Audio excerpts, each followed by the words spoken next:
Right, we're going to do a breathing exercise called slimming your waist, and that's to help with your SI joint pain and engage your lower abs and your pelvic floor. So the first thing we're going to do is put the tongue on the roof of the mouth and think of lengthening through the crown of the head. Okay. Second thing we're going to do is put our hand on the back of our sacrum and gently lift the sacrum into the hand. So the 2 points of contact to start off with. Then we're going to do the slimming the waist part. As we breathe in, you're going to put your thumbs just underneath the back of your ribs. You're going to put your fingertips, 2 or 3 fingertips down in towards your groin. So as you breathe in through your nose, you breathe into your thumbs. At the same time, you'll feel your fingertips filling underneath your fingertips with air. As you breathe out, I want you to imagine that you're slimming your waist and your fingertips are closing together.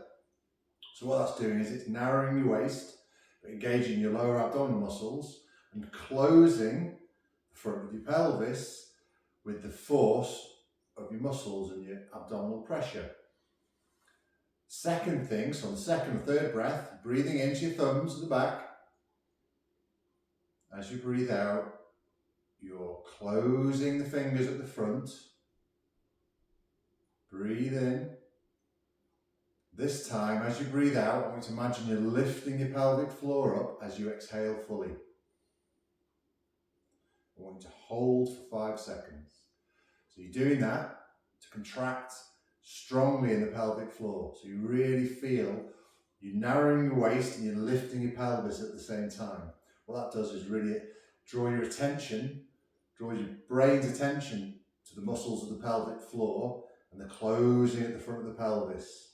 So this is going to be really helpful if you've had any abdominal surgery, any gynae work, or if you've been overweight in the past and your pelvic floor and the abdominal muscles aren't working very well. So all those 3 things, breathing in, into the thumbs, breathing into the fingers, exhaling, lifting the pelvic floor, holding for 5 seconds as you fully exhale, and then release. So use those muscles to breathe. When you breathe normally, you're only going to breathe 1 out of 10 in terms of effort you're putting in, because you don't want to overuse those muscles on a day-to-day normal basis. Those muscles contract at the intensity which you're moving. So if you're lifting a heavy weight, they may contract at 9 or 10 out of 10. But if you're just moving around or bending and lifting, 1, 2, 3 out of 10. Okay, hopefully that helps close the pelvis, help you use and release the pelvic floor.